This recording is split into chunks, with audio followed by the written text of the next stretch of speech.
ओम साई राम।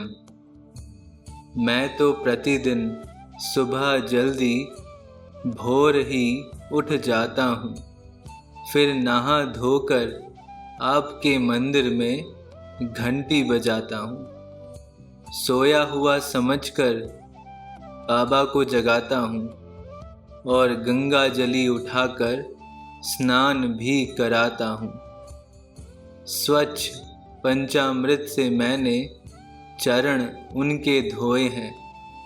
चंदन से टीका तिलक करना मैं कभी भूला नहीं।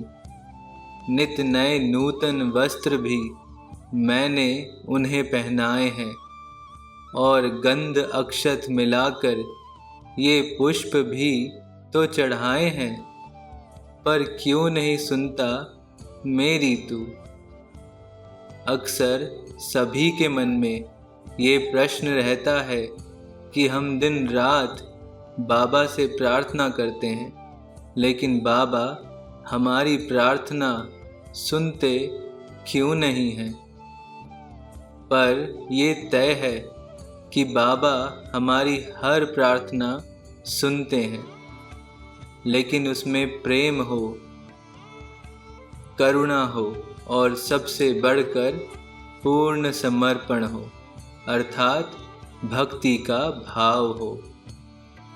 हम कितना भी मन का फेर लें, हम चाहे लाख बार साई साई कहें, चाहे करोड़ों बार कहें, लेकिन यदि एक बार हृदय से साई नाम कहा गया हो तो वो साई नाम लाख बार लेने से कहीं अधिक होगा।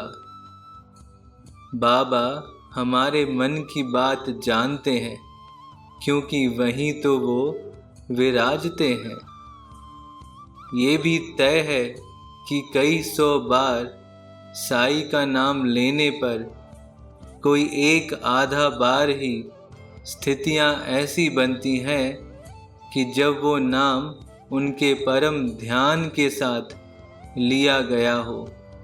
अन्यथा अधिकांश बार मुंह पर साईं के नाम के साथ मस्तिष्क में घर, गृहस्थी, ऑफिस और दुनियादारी ही चलती रहती है। भगवान ने बड़ी सीधी बात कही है। उन्हें कोई ढोंग और दिखावा पसंद ही नहीं है।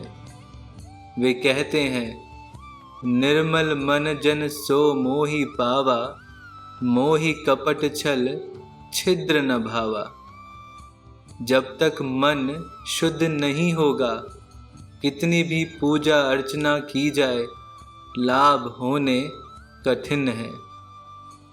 मीराबाई जब भगवान कृष्ण के भजन गाती थी तो उसमें डूब जाती थी।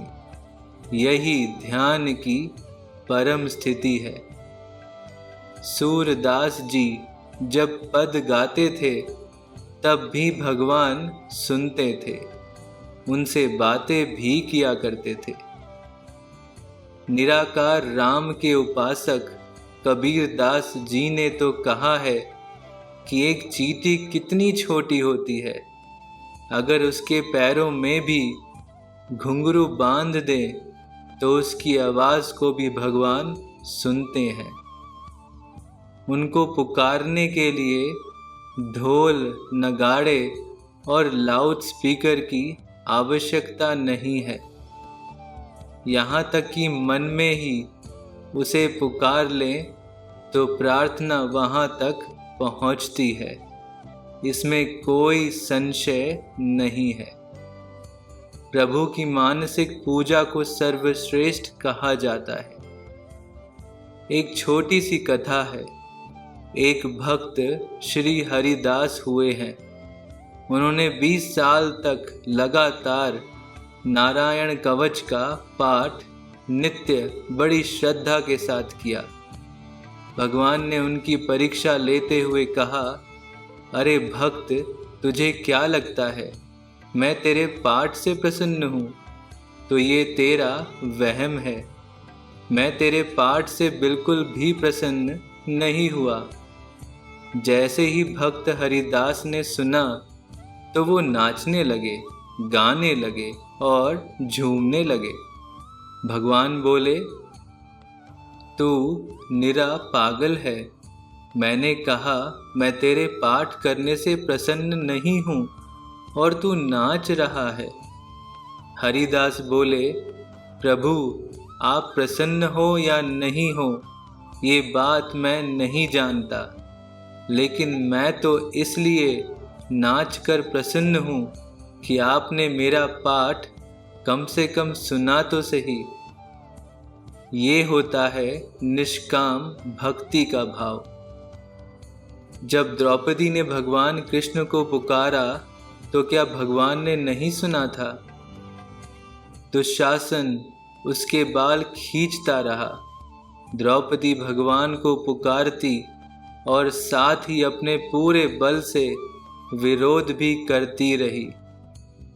चीर हरण के समय भी वो कृष्ण को पुकारती रही और अपने दोनों हाथों से, अपने दांतों से वस्त्र को बचाती रही। पर जब उसने पूर्ण समर्पण श्री कृष्ण के चरणों में कर दिया तो भगवान ने सुना भी और लाज भी बचाई।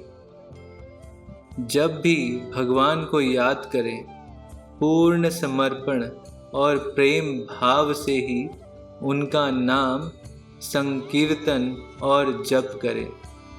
कोई संदेह मत करें, बस हृदय से उनको पुकारें। वे अवश्य आपकी सुन रहे हैं, सुनेंगे, ये तय ही है। यदि किसी कारणवश वे नहीं सुन रहे हैं तो इसमें भी कुछ अच्छा ही है, क्योंकि उन्हें पता है कि आपके लिए क्या अच्छा है। जाते जाते बाबा के लिए एक बार मुस्कुरा दीजिए।